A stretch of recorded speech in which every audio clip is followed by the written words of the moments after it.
Hello everyone, welcome to educating young minds. I am Manisha Parihar और इस video में हम कवर करेंगे क्लास 7 साइंस एनसीईआरटी के चैप्टर नंबर 9 सॉइल का पार्ट 2।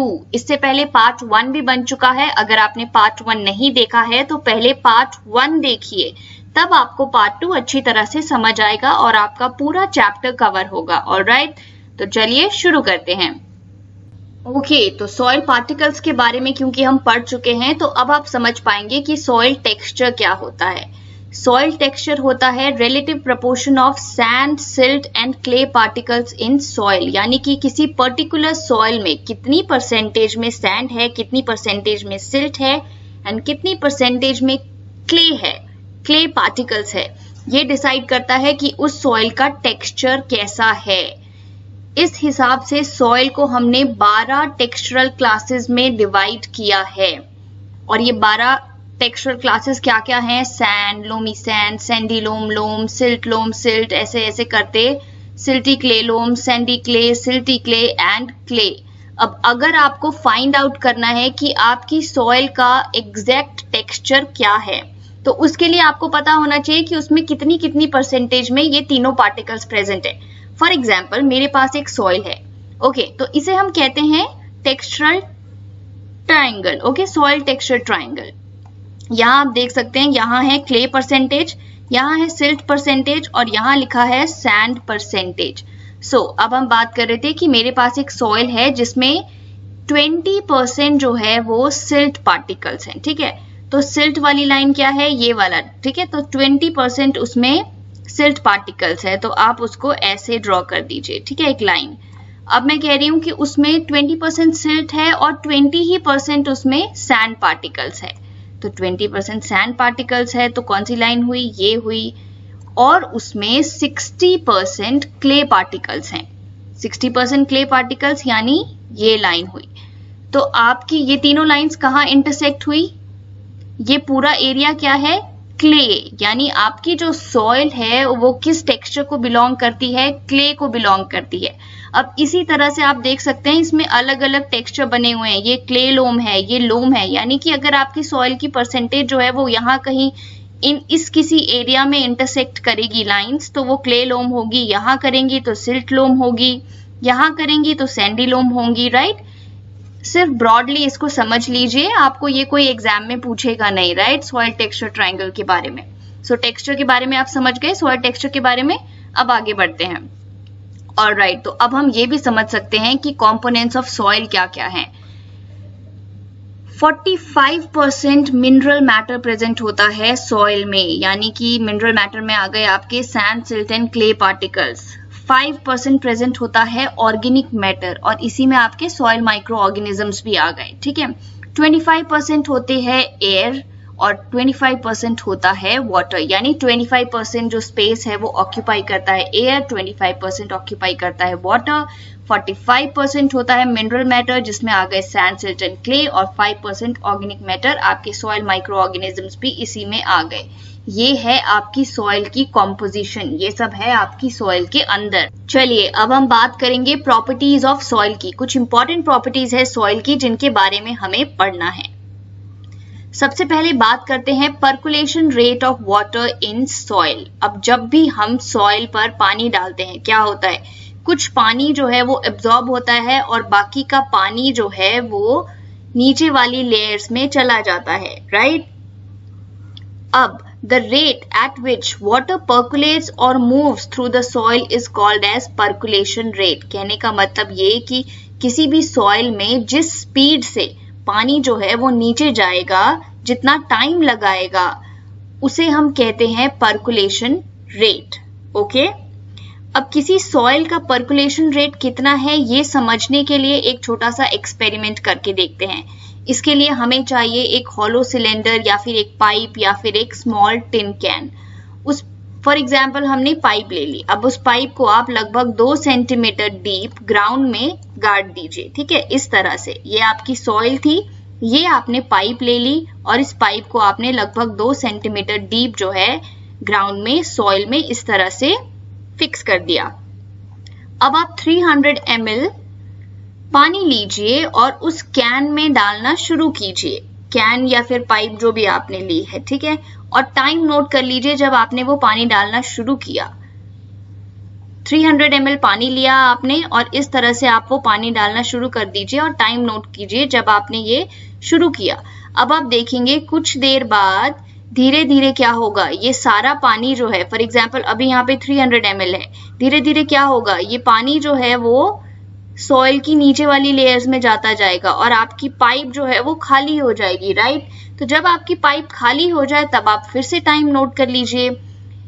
इससे आपको पता चल जाएगा कि किसी पर्टिकुलर क्वांटिटी के पानी को सॉइल में बिल्कुल नीचे जाने में कितना टाइम लगा, राइट। यानी कि उस सॉइल का पर्कुलेशन रेट कितना था। अब पर्कुलेशन रेट कैसे कैलकुलेट करेंगे, इसका फॉर्मूला है amount of water divided by percolation time. आपने कितना वाटर लिया इन मिलीलीटर एंड कितना टाइम लगा इन मिनट्स उसको नीचे जाने में। अब हमने क्या लिया था, हमने 300 ml वाटर लिया था और हमने जो एक्सपेरिमेंट किया, सपोज कीजिए हमें पता लगा कि 30 मिनट्स, आधा घंटा लगा उस पूरे पानी को नीचे जाने में, ठीक है। तो आपका पर्कुलेशन रेट कितना हो गया, अमाउंट ऑफ वाटर कितना था 300 ml divided by percolation time 30 minutes, यानी आपका पर्कुलेशन रेट हुआ 10 ml पर मिनट। ओके, इसे कहते हैं पर्कुलेशन रेट, किस स्पीड से पानी जो है वो सॉइल के नीचे वाली लेयर्स में जा रहा है। ओके, सो पर्कुलेशन रेट जो है that is different in different types of soil. Logical है, it is highest in sandy soil and least in clayey soil. हमें पता है सैंडी सॉइल्स के पार्टिकल्स बहुत बड़े बड़े होते हैं, पानी एकदम से नीचे चला जाता है, तो उनका पर्कुलेशन रेट कैसा हुआ, ज्यादा होता है, हाईएस्ट होता है। और सबसे कम किसका होता है, क्लेई सॉइल का। हमें पता है क्लेई सॉइल वाटर को होल्ड करके रखती है और पानी उसमें से बहुत धीरे धीरे ड्रेन होता है, राइट। ओके, तो सपोज कीजिए ये 3 सॉइल के सैंपल्स थे हमारे पास और हमने उनमें 200 ml पानी डाला, ठीक है। एक को लगे 25 मिनट, एक को लगे 20 मिनट और एक को लगे 10 मिनट पूरी तरह से पर्कुलेट होने में, पूरी पाइप खाली होने में इतना टाइम लग गया, ठीक है। अब हमें बताना है कि कौन सी सैंडी है, कौन सी क्ले हो सकती है और कौन सी लोमी हो सकती है। हम क्या करेंगे, पर्कुलेशन रेट कैलकुलेट कर लेते हैं। 200 ml पानी था, 25 मिनट्स लिए, पर्कुलेशन रेट हो गया 8 मिलीलीटर पर मिनट। इस केस में हो गया 10 मिलीलीटर पर मिनट और इस केस में हो गया 20 मिलीलीटर पर मिनट। तो अब आप कह सकते हैं, इनफैक्ट अगर आप पर्कुलेशन रेट नहीं भी निकालते, आप टाइम देख के भी आइडिया लगा सकते थे, राइट। जिस सॉइल को सबसे कम टाइम लगा, राइट, जिसमें देखिए सिर्फ 10 मिनट्स में सारा पानी ड्रेन हो गया, तो वो कैसी सॉइल होगी, सैंडी सॉइल, क्योंकि सैंडी सॉइल में एकदम से पानी ड्रेन हो जाता है, उसका पर्कुलेशन रेट बहुत हाई होता है, राइट। देखिए सबसे ज्यादा पर्कुलेशन रेट सैंडी सॉइल का ही है, 20 ml पर मिनट। और जिसको सबसे ज्यादा टाइम लगा, 25 मिनट लगे, कौन सी सॉइल है जिसमें धीरे धीरे पानी ड्रेन होता है, बहुत धीरे धीरे नीचे जाता है, क्लेई सॉइल में, राइट। तो उसका पर्कुलेशन रेट सबसे कम होता है। और ये जो हो गई, ये हो गई आपकी लोमी सॉइल। ओके, तो पर्कुलेशन रेट समझ गए। नेक्स्ट प्रॉपर्टी की तरफ बढ़ते हैं। नेक्स्ट प्रॉपर्टी जो हमें पढ़नी है वो पढ़नी है moisture in soil. Soil moisture is the amount of water present in the soil. Soil में कितना अमाउंट में पानी प्रेजेंट है वो उस सॉइल का मॉइस्चर होता है। अब हम एक एक्सपेरिमेंट करके देख लेते हैं कि कैसे हम जानेंगे कि सॉइल में मॉइस्चर प्रेजेंट होता है, मतलब मॉइस्चर की प्रेजेंस को हम प्रूव करेंगे। उसके लिए आप इस तरह से एक बॉइलिंग ट्यूब ले लीजिए और उसमें 2 स्पून सॉइल डाल दीजिए, आपका जो भी सॉइल सैंपल है, ठीक है। सॉइल सैंपल डाल दीजिए और उसके बाद उसे हीट कीजिए। आप देखेंगे धीरे धीरे उस सॉइल सैंपल में से वाटर ड्रॉपलेट्स जो हैं वो ऊपर की तरफ आएंगी और इस तरह आपकी ट्यूब के साइड्स में कंडेंस हो जाएंगी। On heating the water in the soil evaporates, moves up and condenses on the cooler inner walls of the upper part of the boiling tube, right? आपने तो सिर्फ सूखी सी सॉइल ली थी और उसे हीट किया, लेकिन क्योंकि उस सॉइल में मॉइस्चर प्रेजेंट है तो जैसे ही उसे हीट मिली वो जो वाटर है वो इवेपोरेट होगा और ऊपर आकर जो कूलर साइड्स ऑफ आपकी बॉइलिंग ट्यूब है वहां पर कंडेंस हो जाएगा। तो ये एक्सपेरिमेंट प्रूव करता है कि सॉइल में मॉइस्चर प्रेजेंट होता है। ओके, नेक्स्ट देखते हैं, अब बात करते हैं absorption of water bye soil.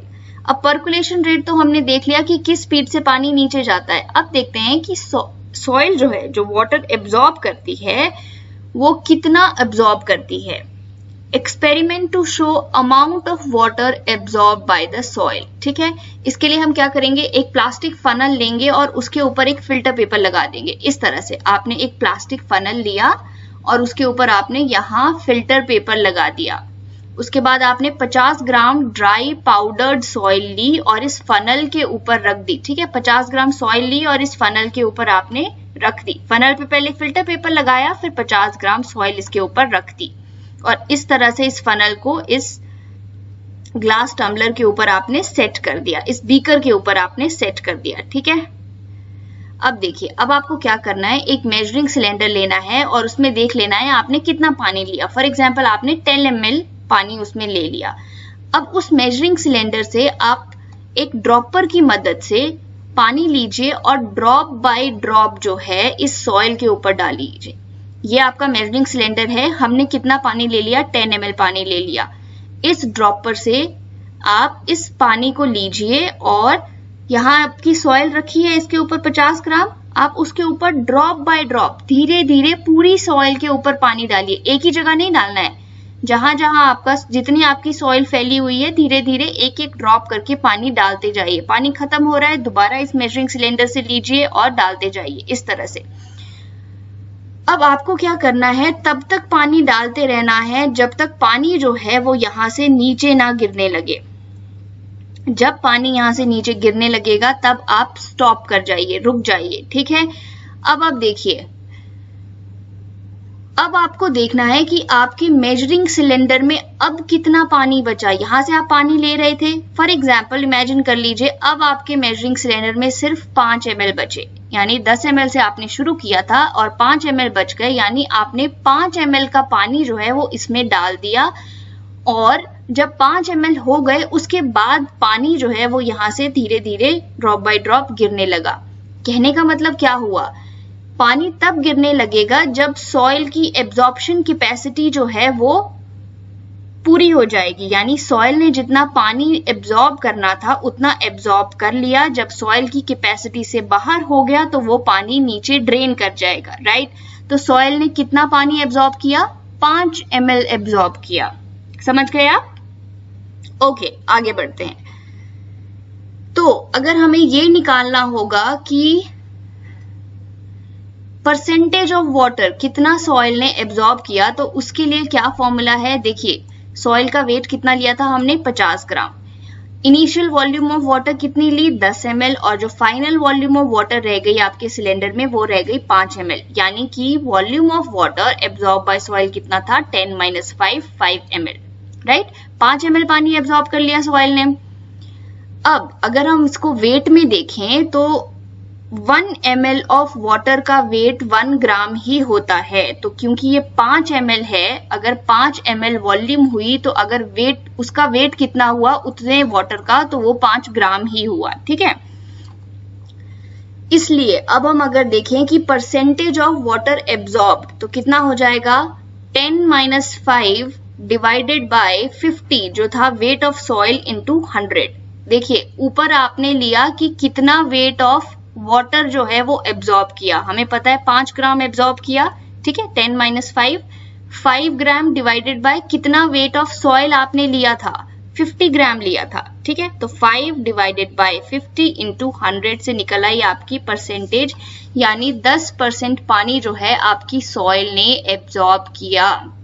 Alright, थोड़ा सा कॉम्प्लेक्स है, फिर से एक बार इसको देखिए, आप समझ जाएंगे। हमने ये सब तो सिंपल था, देखिए वेट ऑफ सॉइल 50 ग्राम लिया था, इनिशियली 10 ml था, बाद में 5 ml पानी रह गया, यानी कि 5 ml पानी जो है वो हमारी सॉइल ने एब्जॉर्ब किया। अब हम कह रहे हैं कि 8 ml वाटर का वेट 1 ग्राम होता है।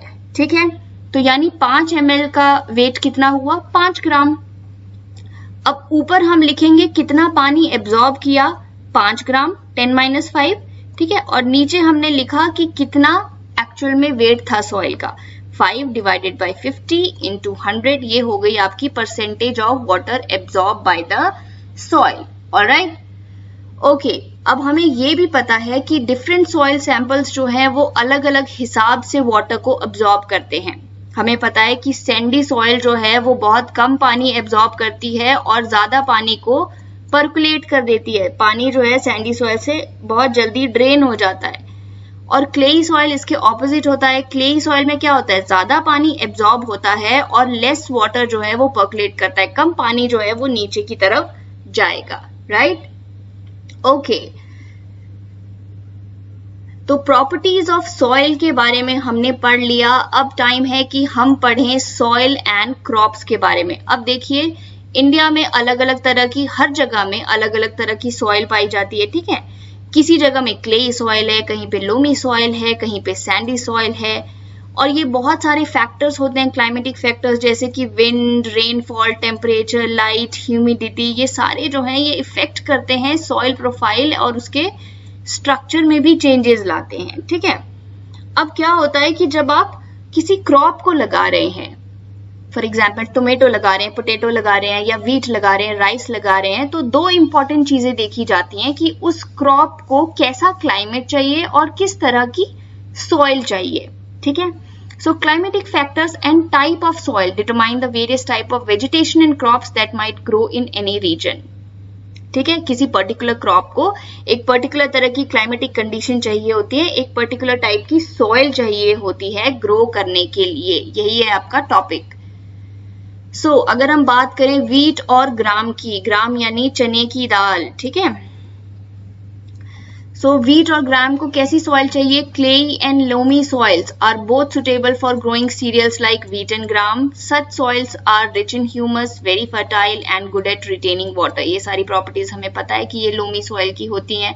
राइट, नाउ पैडी की अगर बात करें तो पैडी यानी कि राइस, उसको चाहिए होती है soils rich in clay and organic matter having good water capacity to retain water.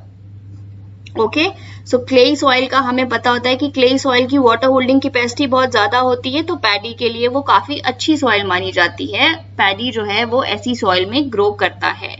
अगर हम बात करें पल्सेस की, तो लोमी सॉइल्स उनके लिए बेस्ट हैं क्योंकि उसमें आसानी से पानी ड्रेन हो जाता है। राइट, कॉटन की बात करें तो सैंडी लोम और लोम सॉइल्स जो हैं वो सुटेबल हैं क्योंकि उसमें पानी ड्रेन हो जाता है and it can also hold plenty of air. तो आपको ये एग्जाम्पल्स याद रखने हैं कि पर्टिकुलर जो क्रॉप है उसको किस तरह की सॉइल जो है वो सुटेबल है उसको ग्रो करने के लिए। ओके, चलिए आगे बढ़ते हैं और अब बात करते हैं सॉइल इरोजन की। अब देखिए सॉइल इरोजन क्या होता है? It is the displacement of upper layer of soil. It is the gradual process of movement and transport of upper layer of soil by different agents जैसे कि water, wind, ice, snow etcetera. होता क्या है कि पानी की वजह से, हवा की वजह से, आइस, स्नो, इन सब की वजह से सॉइल की जो अपर लेयर है वो एक जगह से उड़कर दूसरी जगह पर चली जाती है। ठीक है, कभी विंड्स ले जाती हैं, कभी पानी अपने साथ ले जाता है, जैसे फ्लड्स आते हैं तो उसके साथ सॉइल भी चली जाती है। राइट, तो उससे क्या होता है कि टॉप सॉइल जो है, किसी पर्टिकुलर जगह की जो टॉप सॉइल है उसकी डिस्प्लेसमेंट हो जाती है, वो किसी और जगह चली जाती है और इसे हम कहते हैं सॉइल इरोजन। अब ये हमारे लिए हार्मफुल क्यों है? क्योंकि हमें पता है कि टॉप सॉइल जो होती है वो सबसे ज्यादा फर्टाइल लेयर है। राइट, हमने पहले भी पढ़ा है कि top soil is the most fertile layer. तो अगर आपकी मोस्ट फर्टाइल लेयर ही उड़कर कहीं और चली गई या बहकर कहीं और चली गई तो आप उस जगह पर अपनी क्रॉप कैसे लगाएंगे? आपकी क्रॉप तो, आपकी जो सॉइल है, आपका जो लैंड है वो तो इनफर्टाइल हो गया, उसके न्यूट्रिएंट्स वाली सॉइल तो चली गई। राइट, दस soil erosion causes loss of fertile land. Soil erosion से क्या होता है? फर्टाइल लैंड का लॉस होता है। तो अगर कोई आपको डिफाइन करने को बोले तो आप कह सकते हैं कि it is displacement of upper layer of soil या फिर movement and transport of upper layer of soil by different agents जैसे कि water, wind, ice, snow etcetera.